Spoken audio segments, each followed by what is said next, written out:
Let's get right into it. So, what if I told you there was a job where you got paid to dig up old, moldy bones, not for treasure, but to find out how people died? And no, I'm not talking about a forensic anthropologist on a modern crime scene. I'm talking about someone who actively hunts for diseases from centuries ago. This isn't just a job.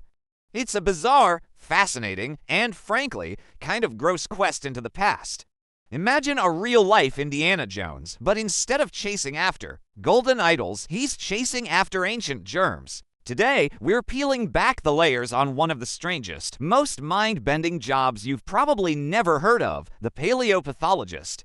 Now, you might think this sounds like something straight out of a horror movie, and you wouldn't be. Entirely wrong. A paleopathologist is a detective of death, but their crime scenes are thousands of years old.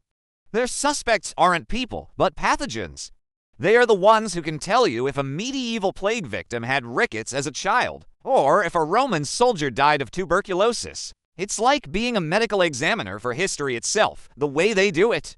It's not with fancy computers and CSI-style labs, at least not always.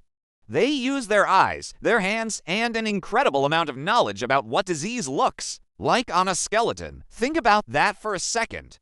You're holding a bone that's been in the ground for 1,000 years, and with a magnifying glass, you can see the tiny, telltale signs of a sickness that ravaged a population. It's insane, right? But here's where it gets even weirder.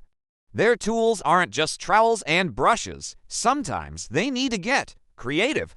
Imagine using a dental pick to scrape tartar off the teeth of a skeleton that's older than your country. That tartar, known as dental calculus, is a treasure trove of information. It can contain ancient DNA, telling them what the person ate, what they were exposed to, and even what microbes were living in their mouth. It's like a tiny biological time capsule. They can even find traces of ancient pollution and what kind of plants they were breathing in. It's a job that's part archeologist, part doctor, and part of you just has to have a ridiculously strong stomach. You're literally dealing with the remnants of ancient illness.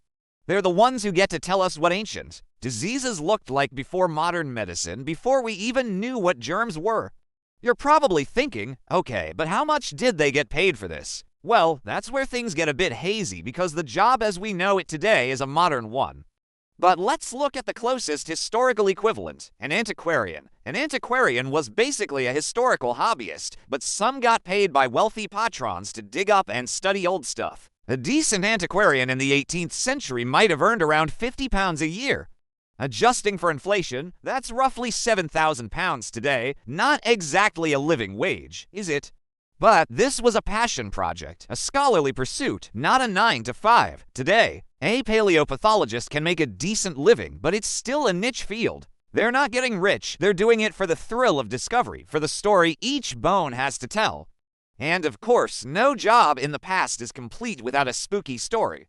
So, let's talk about the Boneyard Curse. It's a legend, whispered among some in the field. The story goes that certain paleopathologists, after spending too much time with the bones of people who died from particularly gruesome diseases, start to feel unwell. They get phantom pains, a persistent cough that won't go away, or a strange skin rash. The legend says these ancient diseases, even in their dormant state, can leave a lingering spiritual or even physical imprint, haunting the people who study them.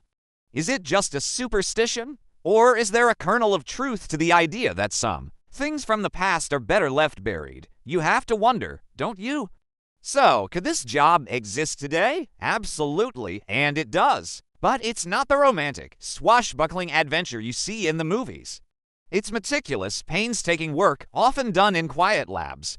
We don't have to worry about the plague anymore, thanks to modern medicine, but we still have a thirst for knowledge about where we came from. The paleopathologist is the one who satisfies that thirst. They're the ones who can tell us what life was really like for our ancestors, what they suffered through, and what it meant to be alive in a world without vaccines or antibiotics. That's all for today. I'll be making similar videos in the future. Subscribe to see them.